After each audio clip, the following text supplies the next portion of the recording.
Jauniešu čalas pilda Rīgas skvērus un stadionus. Šovakar izdejots vērienīgākais deju lielkoncerts Ritums, kas vienoja vairāk nekā 14 000 mazu un lielu dejotāju. Tikmēr nakts stundās, kad koncerti un mēģinājumi beigušies, jauniešu smiekļiem pielīst skolu sporta zāles un vecrīgas šaurās ieliņas. Kūpinātāji trešajā paudzē. Nec Eiropas Savienības direktīvas, nec kāpjošā inflācija no Piejūras pagastu ceļmalām nav izsvēpējusi žāvētu zivju smaržu. Lapmežciemā teica nodarbe ienesīga vasaras mēnešos, kad vairāk turistu un atpūtnieku. Latviešu bērni nevis no Rīgas, Ventspils vai Valmieras, bet gan no 1000 kilometru tālā Augšbēbru ciema Sibīrijā šonedēļ pulcējās uz tradicionālo vasaras nometni Ainažos. Šajās dienās bērni skolojušies tautiskajā amatniecībā, spēlējuši teātri un galvenais stāstījuši stāstus par mājām. Panorāmā notikumi plašākā izklāstā. Labvakar! Rudens aptieku kukuļošanas lietā apsūdzība uzrādīta vēl vienam cilvēkam – aptieku tīkla valdes loceklei Lidijai Šanterei. Ģenerāla prokuratūra sievieti apsūdzējusi kukuļdošanas atbalstīšanā. Krimināla lietas ietvaros jau iepriekš apsūdzība centienos piekukuļot knaba darbiniekus uzrādīta medikamentu tirdzniecības tīkla īpašniekam Vladimiram Lobazņikovam. Pēc 2 mēnešu pavadīšanas apcietinājumā vakar viņu atbrīvoja pret 10 000 latu lielu drošības naudu. Šanterei kā drošības līdzeklis izvēlēts paraksts par dzīves vietas nemainīšanu. Izmeklētāji uzskata, ka naudu 45 000 latu bijis plānots dot knaba darbiniekam, lai Rudens aptiekās neviens neveiktu pārbaudes.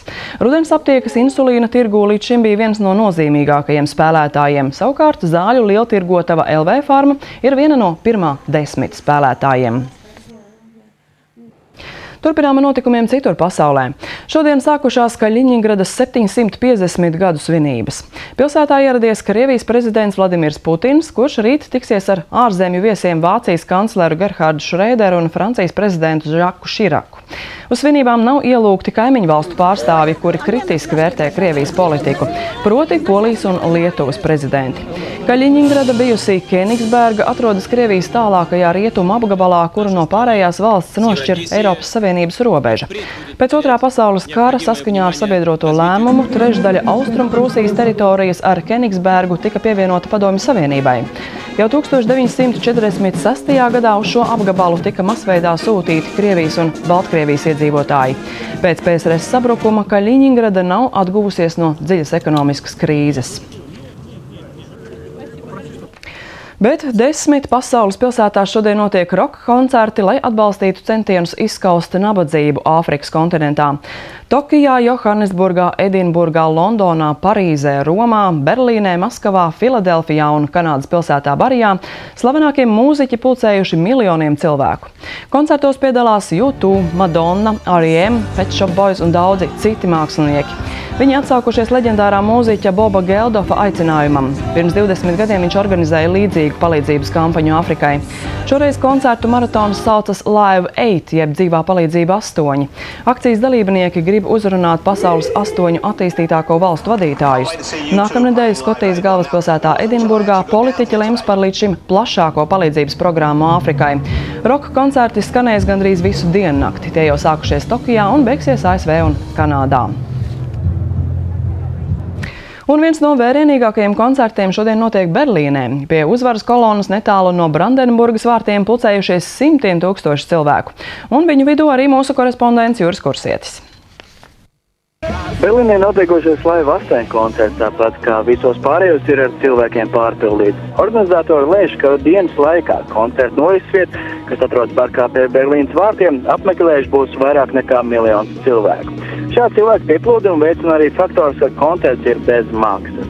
Skatoties uz to, ka koncerta apkaimē atrodas ļoti liela policijas koncentrācija, arī nekāds starpgadījumi nav bijuši. Koncertā piedalās gan vācu, gan pasaules mēroga zvaigznes, kuras savas uzstāšanās laikā uzsver situācijas nopietnību Āfrikā.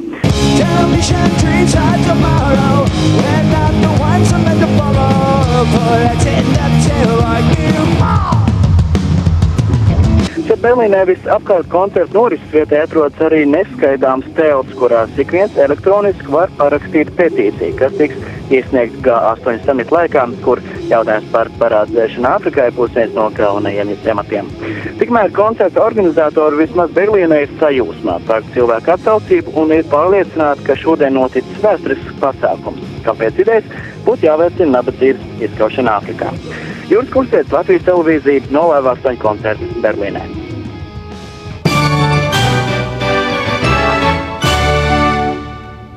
Svaigi žāvēto zivju smaržam līdz ar Eiropas Savienību ceļmalās nav izzudusi. Vietējiem pie jūras pagastos turpina piekopt no sentēviem mantoto arodu. Pat laban ir pats labākais laiks šai nodarbei – silts, daudz turistu un atpūtnieku. Ruta zivis žāvē jau 3. paaudzē. Viņas tēvs gāja jūrā, vīrs gāja jūrā un arī dēls ilgu laiku bija atkarīgs no jūras. Viņa vēl atceras, kā māte dzinus uz mežu pēc sīkajiem egļu žagariņiem. Ar tiem zivis sanāk visgaršīgākās. Savukārt kolhoz laikos izdomājuši visādus stiķus, lai noslēptu no svešām acīm neatļauto nodarbi.